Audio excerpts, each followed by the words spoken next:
In this video, we are going to solve the problems of exercise 2.3 of NCERT textbook of mathematics class 10. Okay, so here the first question is divide the polynomial px by the polynomial gx and find the quotient and remainder.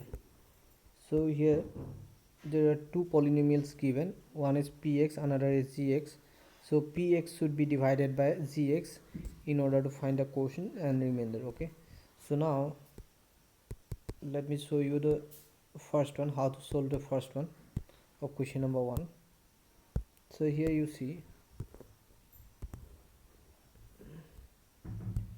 this is the first polynomial px and this is the second gx. Okay, so now this polynomial px should be divided by the polynomial gx. Okay, so here you see that is x cube, here it is x square. Okay, in order to make it x cube we have to multiply x, so that's why we have given x times here. X into x square gives x cube. Okay, then again this one should be multiplied here, x into minus 2, that is minus twice x. Okay, so now you see as we have got here minus twice x, x into minus 2 minus twice x, so write the term consisting x below term consisting x. Okay, that means these two terms should be like terms. Okay, then next one most important point to be remembered is that in the lower row, if the terms are positive, then you have to consider negative. If negative, then you have to consider as positive. Okay, so that means in lower row we have to consider the opposite signs. Okay, so now here you see if it is x cube, this is minus x cube. Actually there was plus x cube, we have got we have to assume this is minus. Okay, then this is plus x cube, cancel. Okay, now this is brought down and this is minus twice x, so it should be assumed as plus twice x. Now plus twice x plus 5x gives plus 7x. Okay, then minus 3 is brought down here.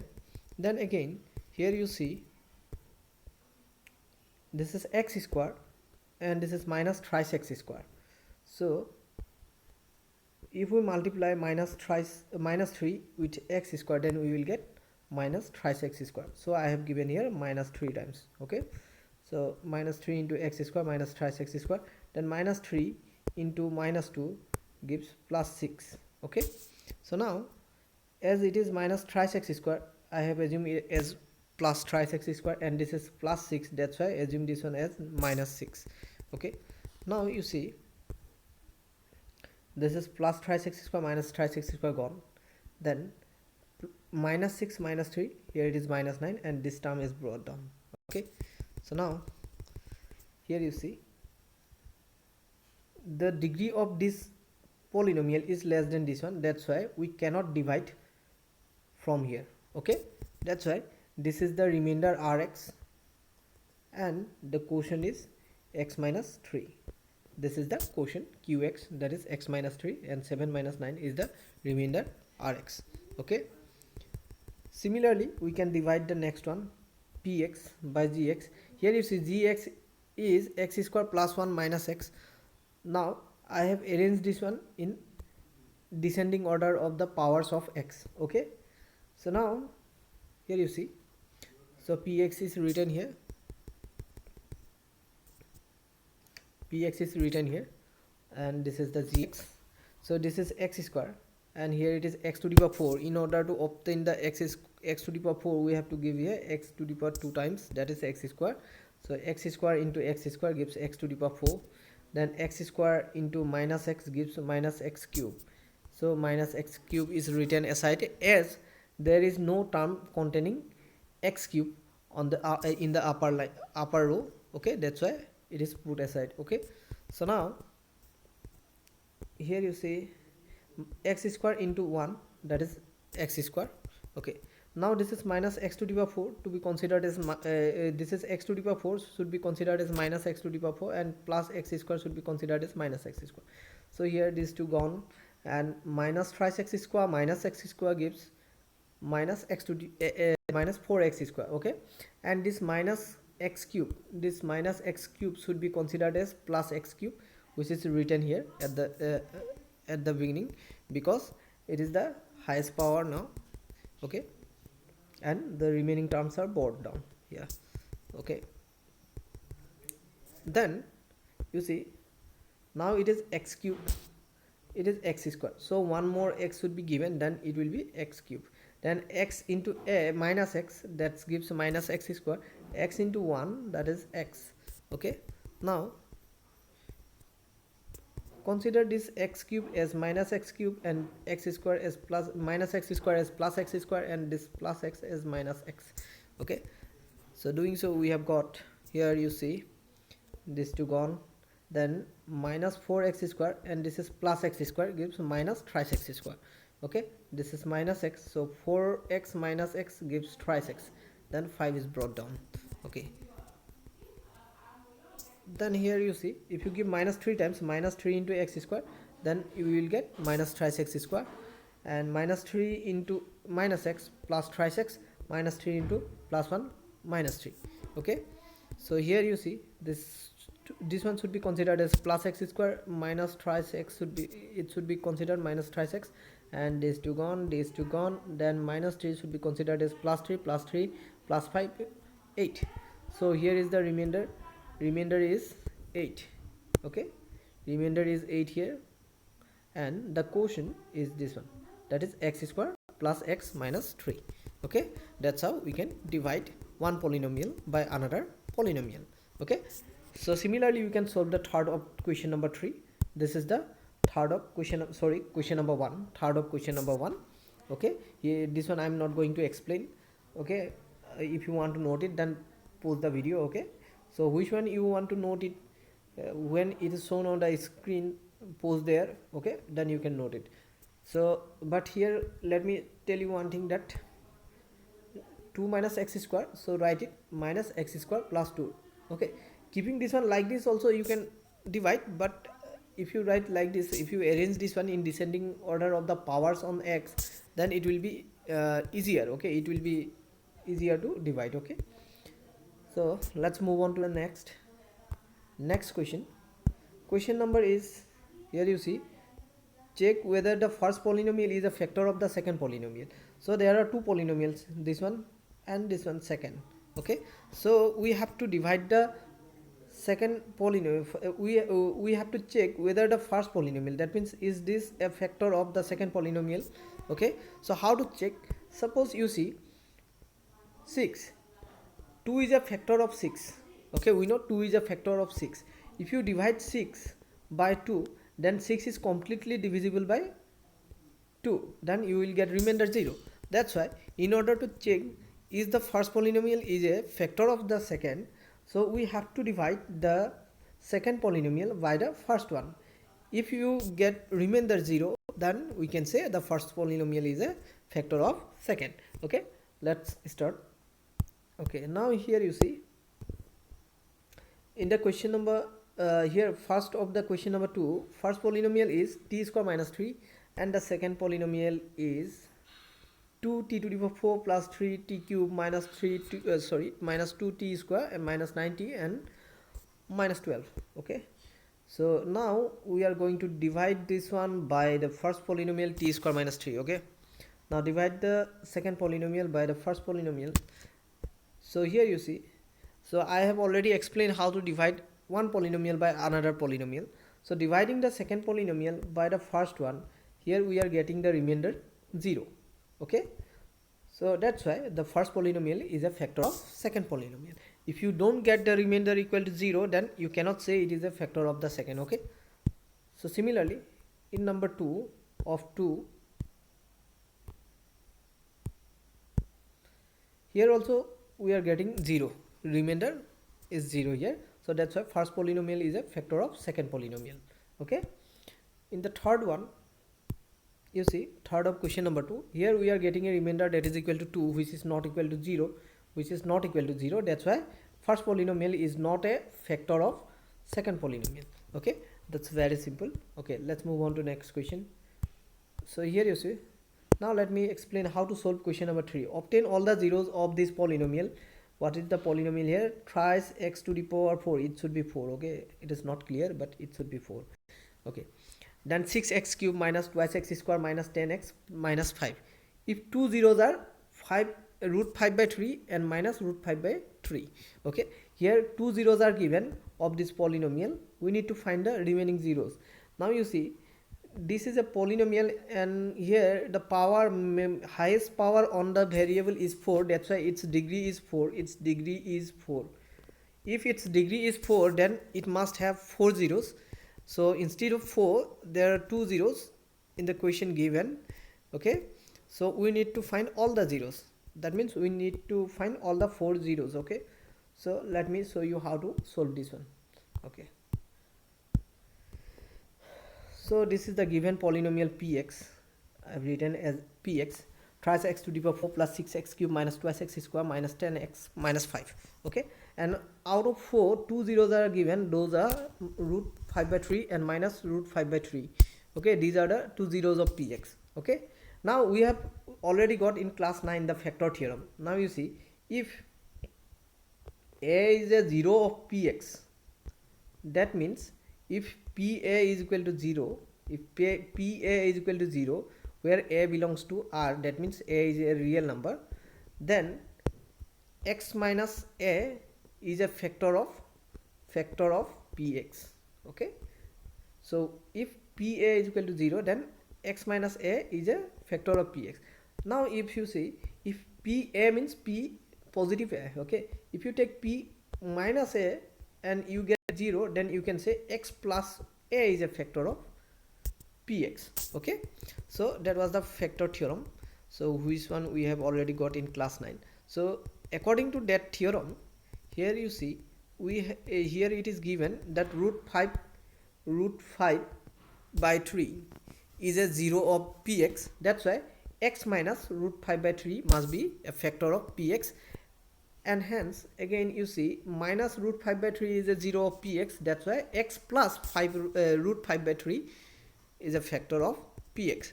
So that's why we have got by factor theorem these two are two factors of px. Now you see, suppose we have 12 and 3 is a factor of 12 and 2 is also a factor of 12, and their product 2 3s are 6. 6 is also a factor of 12. So that's why you can say product of these two also a factor of px. Okay, so here what we have done, look at this. This is x minus root 5 by 3, x plus root 5 by 3. We have multiplied these two, and you can consider this is a plus b, this is a minus b.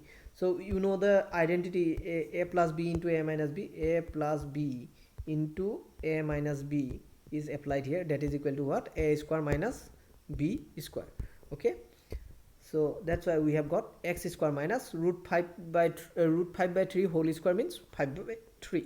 Okay, so it must be a factor of px. Okay, so now you see, it is a factor from where we have got these two zeros. In order to find the remaining zeros, okay, we need to find the other factor, okay, by which it should be multiplied to get the px. Okay, from that factor we can obtain the remaining zeros. Okay, so now let's divide the px by this factor in order to obtain the other factor. So this is the division. Here it is px, I have written, this one is px, and this is the factor we have obtained from the given zeros. Okay, applying factor theorem. And here is thrice x to the power 4, and this is x square. That's why in order to get thrice x to the power 4, we have to give here thrice x square. Thrice x square into x square gives thrice x to the power 4.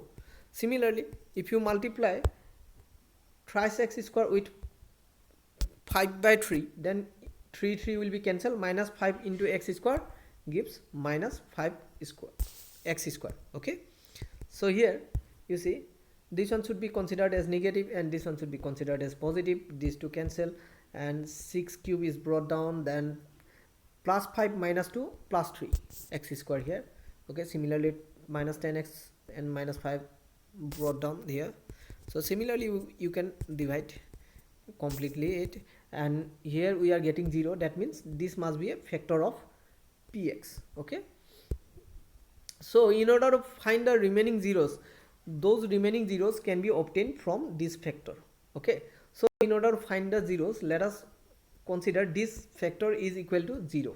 Okay, we have considered this one as 0. So let thrice x square plus 6x plus 3 is equal to 0. Now divide each and every term by 3. 3 1 are 3, 3 2 are 6, 3 1 are 3. So and doing so we have got x square plus twice x plus 1 equal to 0. Now you can factorize this. If factorizing this, we have got x plus 1 into x plus 1 again. So how did I factorize this? X square plus twice x plus 1, it can be considered as x square plus twice x into 1 plus 1 square. Okay, so this is x plus 1 whole square, so which can be written as x plus 1 into x plus 1. Okay, so that's how I have factorized this one. Okay, or you can do splitting the middle term. Okay, so product of these two equal to 0. That means either both of them 0 or any one of them 0. So we have considered x plus 1 equal to 0 or x plus 1 equal to 0 again. So this plus 1 is transferred to other side, becomes minus 1. This one also same. So we have got x minus 1, x equal to minus 1, x equal to minus 1. Therefore the other two factors are minus 1 and minus 1.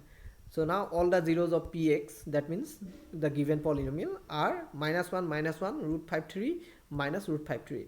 These two were given, we have found out this. Okay, so as the question is asked that find all the zeros, that's why I have written all the zeros here. Okay, so I hope now you have understood this, how did I solve this one. Okay, so now let's move on to next question. Okay, now question number 4. Here you see, on dividing this polynomial by gx, quotient and remainder respectively are, quotient is here I think, yes, x minus 2, and the remainder is minus twice x plus 4. So what we have got now, here you see, this is the question number 4, solution of question number 4. This polynomial px, okay, and when px is divided by gx, we have got quotient x minus 2 and remainder minus twice x plus 4. Okay, by division algorithm. What was the division algorithm? You have already got in lower classes. That is what dividend is equal to divisor into quotient plus remainder. That algorithm is being applied here in case of, same thing here it is in case of polynomial. Okay, these are all polynomials here instead of integers. Okay, so now, so px is the polynomial which one being divided by gx, that is the another polynomial. Okay, and we have got the quotient qx and we have got remainder rx. Okay, so here px is given, gx is not given, qx is given, rx is given. We need to find the gx. Okay, so in order to find the gx, let us simplify this relation as like this. Sorry, this gx is equal to px minus rx by qx. Rx is brought to this side, then px minus rx we have got, then q is brought here, gx into qx on the other side, px minus rx will be divided by qx, then you will get gx. Okay, so now you see,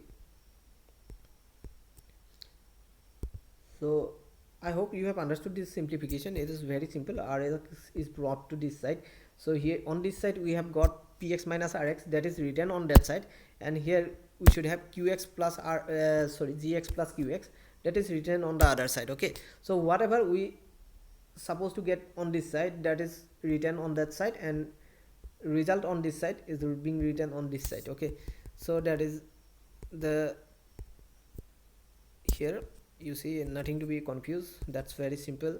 Okay, so now this is gx into qx equal to this one, so gx must be equal to this one divided by qx, that is qx here. Okay, so now put the polynomials. What is px? Where px is given this one and rx is this one and qx is x minus 2. Okay, then putting those, we have got here x cube minus thrice x square plus thrice x minus 2, and here x minus 2. Now divide the polynomial which one is numerator and by the denominator, by the polynomial which one is denominator. Okay, so dividing this by the denominator, we have got x square minus x plus 1. Okay, so that's why gx must be x square minus x plus 1. That is the required answer. Okay, so here you see. Okay, so I'm not going to explain how I have divided, because division, how to divide a polynomial by another polynomial, that is being explained already. Okay, so let's move on to next question. Now give examples of polynomials px, gx, qx and as qx and rx. Okay, satisfying the division algorithm. Division algorithm means px is equal to gx into qx plus rx. Okay, plus rx. We have to give examples of px, gx, qx and rx satisfying this relation. Okay, so such that first one, you see, degree of px is equal to degree of qx. So we need to select, or we need to give some examples, such polynomials, examples of such polynomials which satisfy the division algorithm, and degree of px should be equal to degree of qx in the first case. Okay, so let's solve. So in the first one, degree of px is equal to degree of qx. So let us take px is equal to x plus 1. So here you see, as degree of px must be degree of qx, so here the power of x, power on x is 1, so in qx also power on x should be 1. So instead of taking different polynomials, I have taken the same polynomial in px and qx. Okay, if there is x plus 1, there is also x plus 1, then there must be 1, then we will get here again x plus 1, which gives rx equal to 0. Okay, so these are the required examples satisfying the polynomial division algorithm and satisfying this given condition. So similarly in the next one, here you see, next one we need to take such examples of polynomials such that degree of qx should be equal to degree of rx. So here you see px is taken x plus 3 and gx is taken x plus 1. Then here x plus 3 is divided by gx, that is x plus 1. When it is divided by x plus 1, we have given here 1 time, so remainder we have got 2, so rx is 2. So here you see, here degree of rx is 2. 2 means constant. If there is constant, that means it is 0 degree polynomial. We can consider 2x to the power 0. So here 1x to the power 0 can be considered. So here you see degree same. Okay, so px is not equal to rx. Degree of px equal to degree of rx, it doesn't mean that these two must be equal. Qx and rx should be equal, their degree should be equal. Okay, and here you see, as both are 0 degree polynomial, 1 and 2, these are constant polynomial, or you can say 0 degree polynomial. In the third one we can take same example, because in the third one also we need to take what, here you see, in the third one we have to give an example of such polynomial such that degree of rx equal to 0, not rx equal to 0, degree of rx equal to 0. So in the example, in the second example, here you see, in the second one, in this case also degree of rx, that is 0, 2 into x to the power 0 can be considered. So that's why we can take the same example in 3 as well. So this exercise is finished now. So hope you have understood this. So thank you for watching.